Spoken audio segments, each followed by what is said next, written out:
Our epoxy has cured at least 24 hours. Initially I wasn't going to do this, but I realized that this stuff is cured enough that I'm going to have to sand it. It's not tacky anymore at all, and I went ahead and did a test spot just to see how it would do, and it's fine. It's not gumming up my my pad. I'm using 220, I believe. Yeah, 220. So I'm going to go ahead and scuff up all these edges that I'm going to be fiberglassing.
To be honest, I'm a little bit surprised how durable this epoxy is.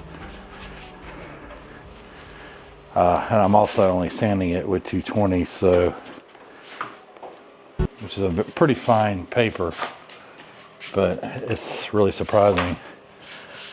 It's working. I mean, it's enough to scuff it. You don't really want to pull off too much material.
just gonna leave the dust mask on.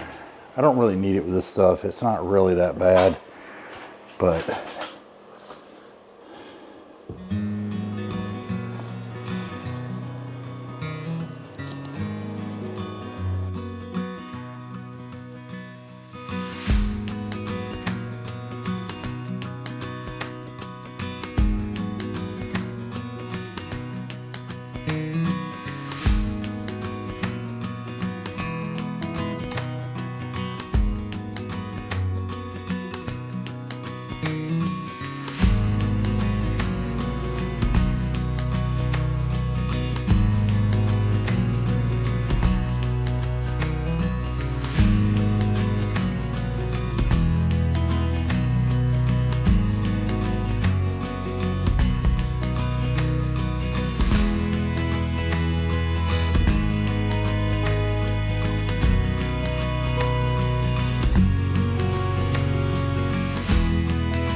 I think I'm just gonna pour it.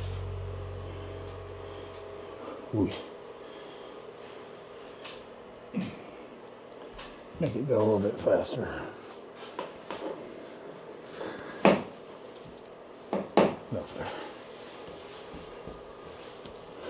I had it in front of the heat, boy. I think that's why it's hardened so fast.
it got a little chaotic with the fiberglassing, and I didn't record me doing the whole side because I just wanted to focus on getting the fiberglass done. I'm done. I did have to go back and recoat the opposite side. I did the front and the back where I had already done because there were some dry spots. So I went ahead and like coated all of that again. I did have a crack along the corner edge along the top that I don't really want to have to go back and put fiberglass cloth again, and I don't want to have to come up with another solution. So I covered it multiple times with epoxy and tried to kind of pack it down into the gaps, and hopefully that's going to be enough.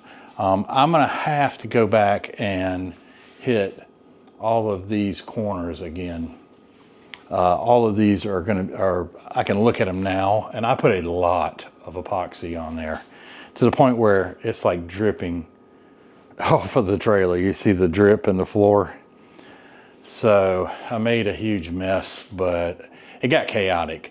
One thing I ran into, this is a problem I had. Let me flip the camera around. One problem I ran into is these side pieces. This happened to me on the other side with the long piece. They started sliding down, I guess gravity. So this one had already slid too far and I couldn't get it back up. And the other one, I came up with the idea, let me get some push pins and stick in it. And it actually worked, as crazy as it sounds. It actually worked to keep it from sliding down. So this one didn't slide, but that's a tip. It worked. You know, I'll go back and I'll fill it again with epoxy just to make sure that the pinholes don't allow water to go inside the wood. But I do have a little bit of a gap up there, but not much. But over here, it slid a lot. And it did the same thing on the other side. So I got to come back and put a small piece of fiberglass cloth and kind of bridge the gap there. Very annoying. This roll that I used is not as good a quality of fiberglass cloth as what I was using. I had to buy another roll. I was way underestimating how much I needed. And this is what the new roll looks like. It's not near as good as the old one. I think this is some leftover of the old one, and the quality is just a lot better. This stuff here is thinner, and it's just not woven as well. And it doesn't look as good as the other side did. So all of this was done today. All of this, and it's all tacky and trying to dry. This whole seam here. I will say this, when you're doing this, you need to put down drop cloths or plastic or something, because you're going to have epoxy going everywhere like I did. I did go back and recoat the rear of the trailer all the way around because I had a few dry spots. The stuff soaks into the wood and it soaks into the cloth, and you get some dry spots. I can see right here, there's already some dry spots. This looks pretty good over here. It's pretty wet. I do got a few runs, but I tried to smooth them out. I mean, when you're loading, I can look down this whole side and see the dry spots. So on the top, it doesn't occur. I can show you the top. And the top doesn't have that problem because, you know, your gravity is working with you and it's keeping the epoxy where it needs to be. Over here, all the epoxy is trying to run down the wall. Not really a whole lot you can do about it. So my plan is I will come back and I'm going to coat all of these seams that I did with epoxy again. I did actually go back in and I coated all my interior, my door jamb, and I'm going to have to work on sanding some. I got some drips here at the top that are going to have to be worked on. On the opposite side, I went back, and of course this front edge, it looked pretty good, but I sanded it and it was a little bit bumpy. I sanded it and I recoated it with epoxy. It didn't have too many dry spots, but I just wanted to make sure it was good. I'm not really worried about the top. I did do that front edge up here. I did go back over it with a little bit of epoxy because I had sanded it. This is the other side that slid on me, and I got a really gnarly spot up here that I sanded. It started kind of burning. I got it pretty smooth. I don't know what I'm gonna do here. I think I'm gonna have to put, I got cloth up to about this point here. So I'm trying to smooth it out. I put more epoxy on it. I'm gonna let it harden good. I'm gonna come back and do some more sanding and just try to get it smooth. And depending on, I mean, I have a gap here with no cloth, just like the other side. The same thing happened over here. So when you're doing your fiberglass, I didn't have any issue with this one because this piece is very small, so gravity didn't pull it. You know, it looks good. But this top edge, there was a couple of spots. Matter of fact, you can see one right here. I tried to fill it with as much epoxy. It cracked along the corner. And I was stuffing epoxy in there. And here's another spot right here that I just stuffed epoxy. And I may even go back and do it again just to make sure that it's all full of epoxy. Another look at this corner. We redid it also. So, I don't know. I'm not going to keep going over these over and over again. I got a gallon of epoxy left.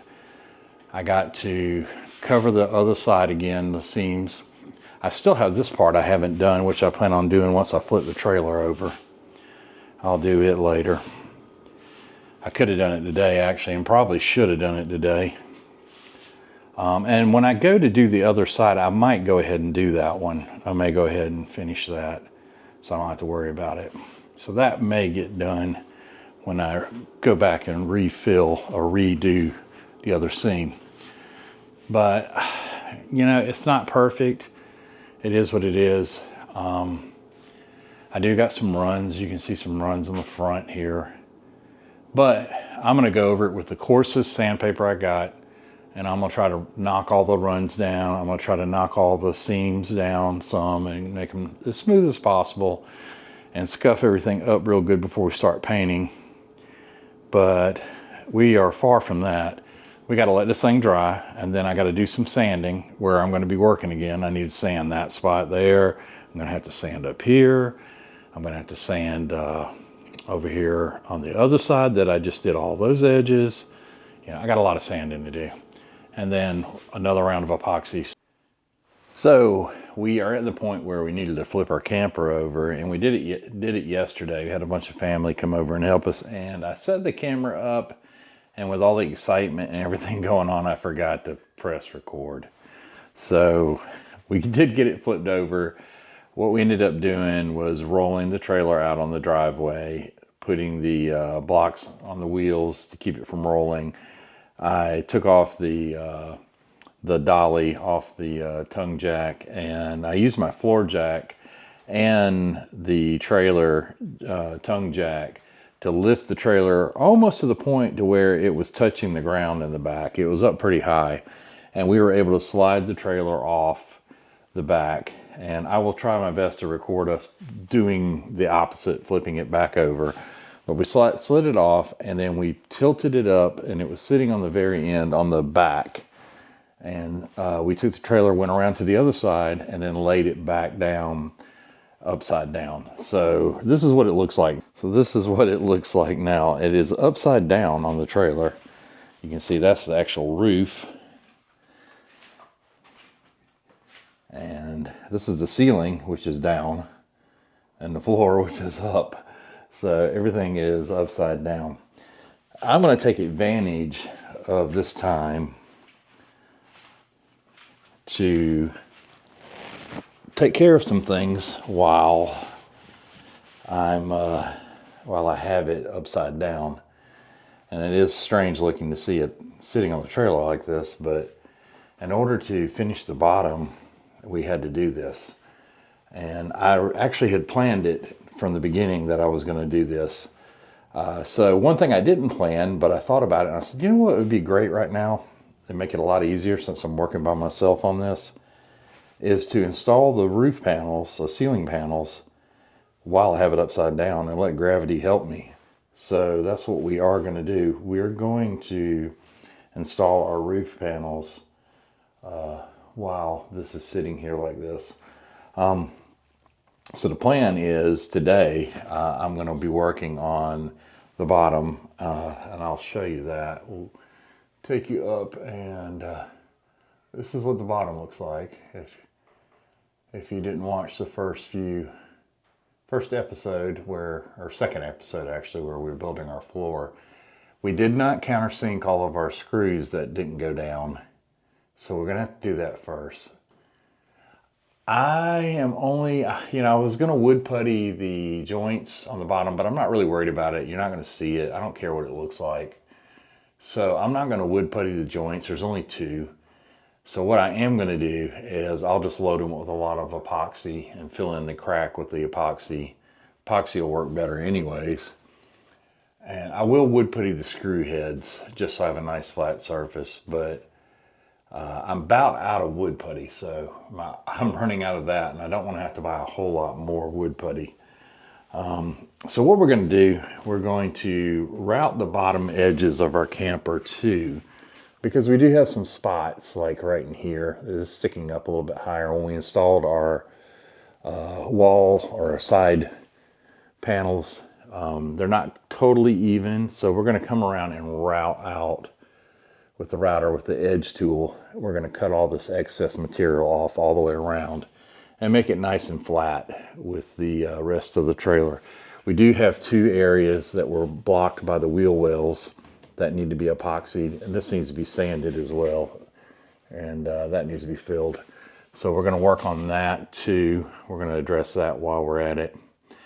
And we're going to wood putty. We're going to let all this dry overnight, and we're going to route the edges up here, and then we're going to work inside like we said earlier and put our wiring in that's going to go through the roof. We got a 110 volt wire for our 2 electrical outlets. They're going to be in the front of the trailer, so we have 2 that are going there, and then we have a total of 4 outlets that'll be in the rear of the trailer that we have to put in, but several of those we don't really need to run the wiring through the wall or the ceiling, because they're going to be encased in the wall that divides the kitchen area from the rest of the camper. The first thing we're going to work on right now is countersinking all our screw heads. So we did pull all of our paneling that we had stored under the camper out. This is the paneling that I'm going with for the walls, and I am actually going to install it exactly the way that it is in here, laying in here this way, horizontally, because my floor pattern goes this way across the narrow length of the trailer. Then my ceiling, I have beadboard like paneling that's going to run this way. The pattern will, so it'll match the ceiling. But anyways, this is what's going on the walls.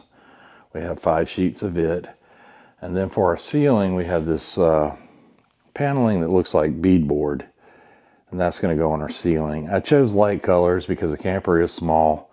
This sheet of plywood is actually our rear hatch door plywood.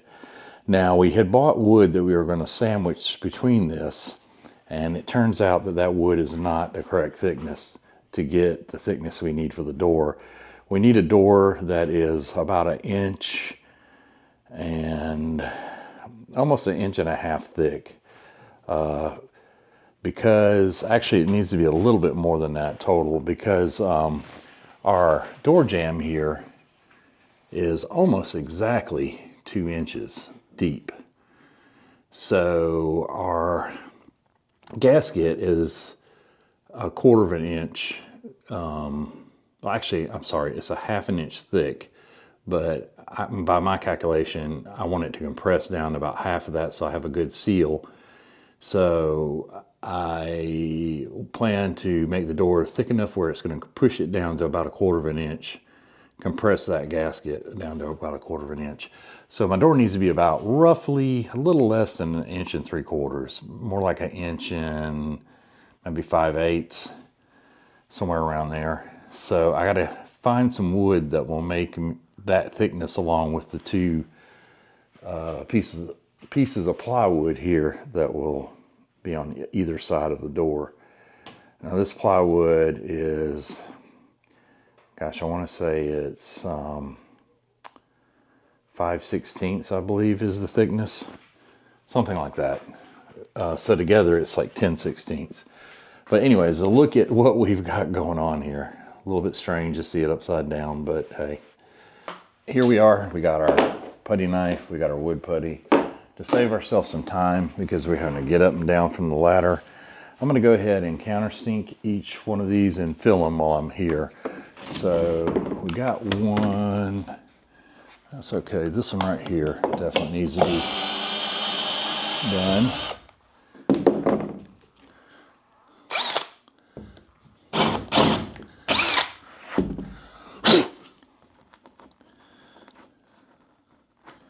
That's a nice sharp drill bit.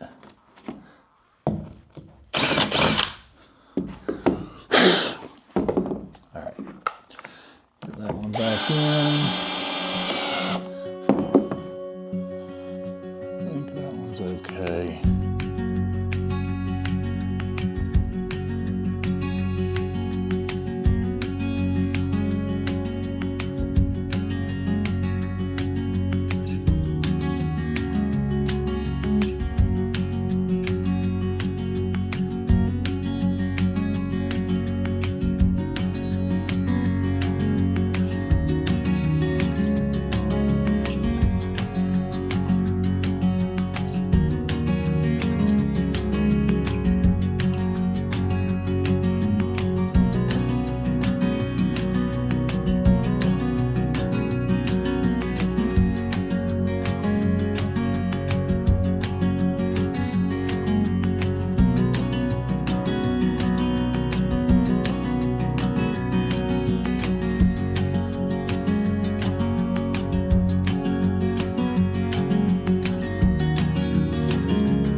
we are ready to route the edges of our camper around the top all the way around.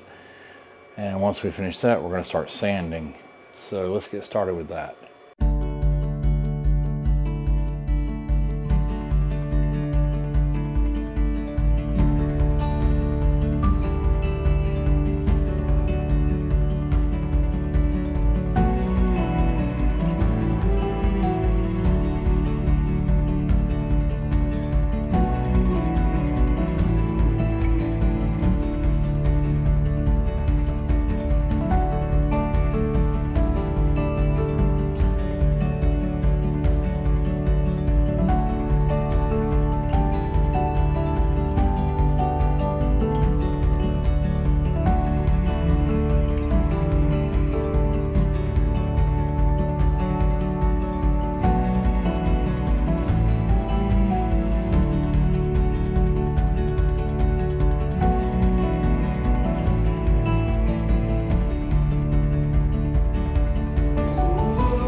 We're going to get started with sanding, and before I do the top, I'm going to go ahead and hit all these edges down here and everywhere that we're going to be painting the bottom portion of the camper, which is going to be roughly I don't know, about 8 or 9 inches down and up, so from about here up. So I'm going to start sanding all of this.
All right, so we're back to doing epoxy and fiberglass. I've already touched up the sides on the spots that were behind my fender that I couldn't get to earlier. So I'm just going to start pouring epoxy up here and spreading it.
We are gonna go ahead and fiberglass our two seams here. We got one here, and then we have another one back here. And first thing I want to do is just get my fiberglass cut to length.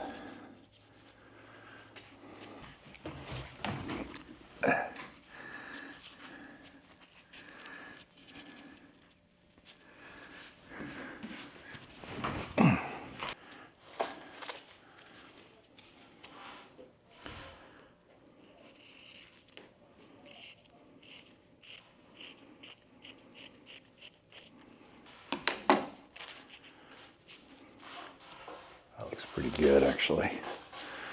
So we're going to cut another one exactly the same length. This stuff is a little bit tacky still, so I'm not going to have to sand as long as it's tacky. I ain't got to worry about sanding, which is good because I put this down late last night.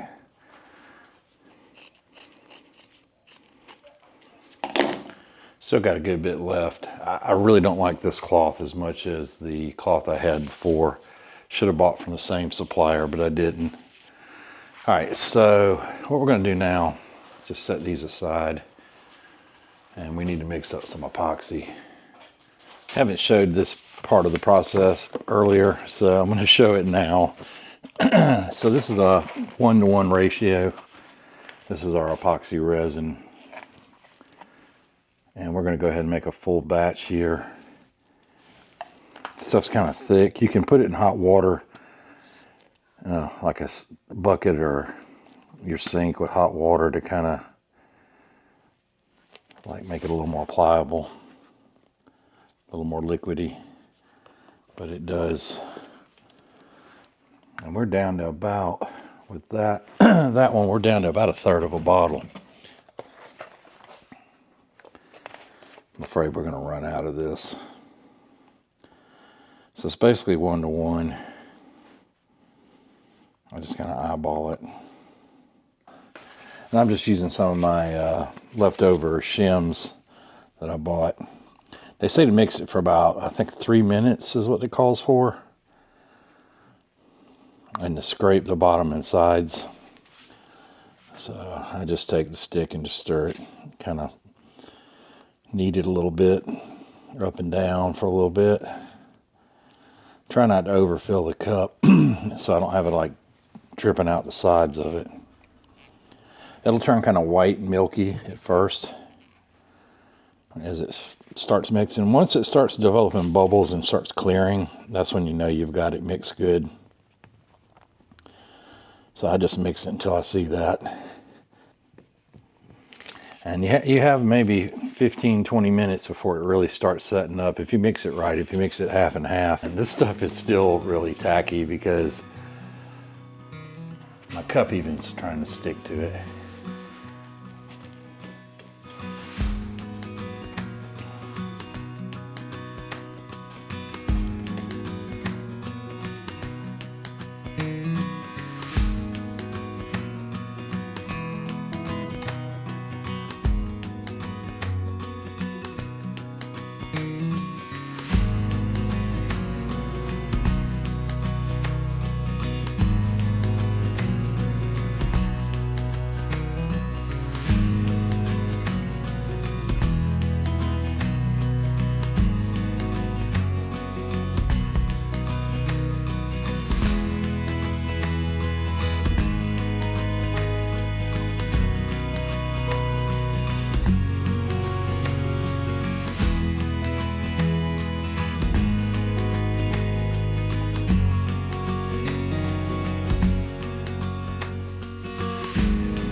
All right, so we are ready to put our fiberglass on the bottom around the edges. And I'm gonna do this similar to what I did on the top side, down the sides, except I'm gonna make this a continuous piece all the way around the trailer. So I'm gonna do what I did before when I was doing the last section. I'm gonna tape everything down to hold it in place, and I'm gonna make all my cuts. I'm going to start in this corner and then go all the way around.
So I've been thinking about all this, and I think what I'm going to do is today I'm going to get this epoxying done, get all this fiberglass done, and I'll be done with that as far as the main camper body is concerned. Then while everything is curing, I'm not going to sand any of this until it's fully cured.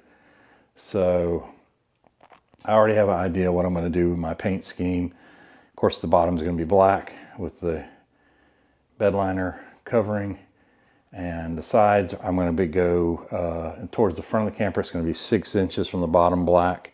It's going to go past the wheel well because the wheel well sticks up 6 inches. So I want all that black to kind of match the trailer.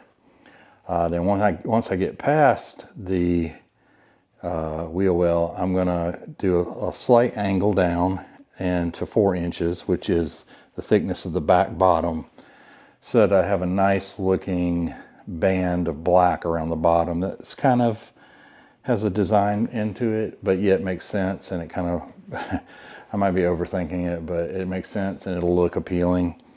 So that's the plan with the paint. I'm going to tape everything off, and first I'll sand the entire bottom really well, and I'll go back and sand the bottom third or quarter of the camper, and then I'm going to mask out everything with masking tape, and that way I'll have a nice clean line that I can paint to, and we'll go from there. And hopefully next week we can sand all of this. I'm going to give it a week to cure. I'll give it a week, and then I'll sand everything and paint everything, and I'm going to let that cure another week. But in between all that, I'm going to work on my back door. I'm going to go ahead and get it put together, epoxied, everything done to it so that it can also be painted and installed. I'm going to do my air conditioning covering. I got to get that built, and I want to epoxy it inside and out. Inside it's going to stay, it's not going to be painted, although I'm kind of thinking maybe I'll paint it with the bed liner material just to protect it some more. I am for sure going to epoxy all the wood inside and out. I may just paint the outside because the inside doesn't really need it. It just needs to be epoxied so that water can't penetrate the wood, and it's going to be inside, so, but there's going to be a lot of moisture from the air conditioner. So that's the plan. That's the plan for the next couple of weeks, and then hopefully once the paint's cured in a few weeks, we can flip the camper back over, and then we can proceed to sand the whole entire top side and start painting it and sealing the roof.